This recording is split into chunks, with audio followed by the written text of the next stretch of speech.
Communication serves many different functions, meaning we don't just communicate without a purpose.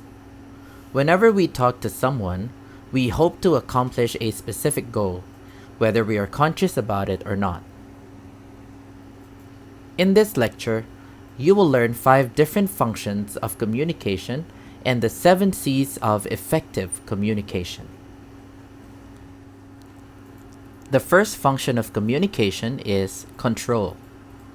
Control as a function of communication means being able to use language, gestures, and emotions to manage or regulate individual or group activities. For example, a parent telling a child not to misbehave, or a police officer directing pedestrians not to jaywalk but cross on the pedestrian lane. Another function of communication is social interaction. Social interaction allows people to be connected with one another. It is also used to produce social relationships, develop bonds, and intimacy. For example, invitation to a social event or a date, or even a marriage proposal. Motivation is another function of communication. This is where the speaker's purpose is to persuade or try to persuade another person to change his or her opinion, attitude, or behavior. In this function, persuasion is used to move the listener away from his or her own position towards the speaker's own, or the position where the speaker wants the other person to move. For example, convincing your friends to go to the mall after school to watch a movie with you. Another function of communication is information. This function is used when the speaker wants to make others aware of certain data, concepts, and knowledge that may be useful to them. This may be something as serious as knowing what the coronavirus is and how to avoid getting it, or something less serious but just as important, such as when and where the school graduation will be held and what the other details are. And lastly, emotional expression. This function is used by a speaker for the purpose of moving another person to action. The speaker appeals to the listener's feelings and emotions to encourage him or her to act in a particular direction.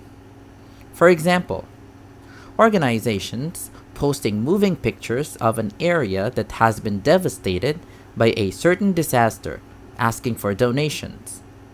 They are appealing to the audience's emotions to donate money to help people in such situations. The 7 C's of effective communication, as defined by Professors Scott M. Cutlip and Alan H. Senner, must be considered to ensure you're communicating in the most clear and effective way possible. According to the 7 C's, communication needs to be clear, concise, concrete, correct, coherent, complete, and courteous.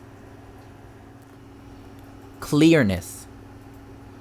When writing or speaking to someone, be clear about your goal or message. What is your purpose in communicating with this person? If you're not sure, then your audience will not be sure either. To be clear, try to minimize the number of ideas in each sentence. Make sure that it's easy for your reader or listener to understand your meaning. People shouldn't have to read between the lines and make assumptions on their own to understand what you're trying to say. Conciseness. When you're concise in your communication, you stick to the point and keep it brief. Your audience doesn't want to listen or to read 6 sentences when you could communicate your message in 2 to 3. Are there any adjectives or filler words that you can delete? You can often eliminate words like, for instance, you see, definitely, kind of, literally, basically, or I mean. Are there any unnecessary sentences? Have you repeated the point several times in different ways? Concreteness. When your message is concrete, then your audience has a clear picture of what you're telling them. There are details, but not too many, and vivid facts, and there's laser-like focus. Your message is solid. Correctness. When your communication is correct, it fits your audience. And correct communication is also an error-free communication. Do the technical terms you use fit your audience's level of education or knowledge? In writing, for example, have you checked your writing for grammatical errors? Remember, spell checkers won't catch everything. Are all the names and titles spelled correctly? Coherence. When your communication is coherent, it's logical. All points are connected and relevant to the main topic, and the tone and flow of the text or speech is consistent. Completeness.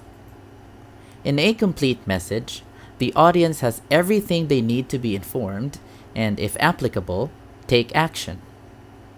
Does your message include a call to action so that your audience clearly knows what you want them to do? Have you included all relevant information, like contact names, dates, times, locations, and so on? Courtesy. Courteous communication is friendly, open, and honest. There are no hidden insults or passive-aggressive tones. You keep your listeners' or readers' viewpoint in mind, and you're empathetic to their needs. All of us communicate every day. The better we communicate, the more credibility we'll have with our friends, students, teachers, our future colleagues, and bosses. Use the 7 C's of communication as a checklist for all of your communication. By doing this, you'll stay clear, concise, concrete, correct, coherent, complete, and courteous.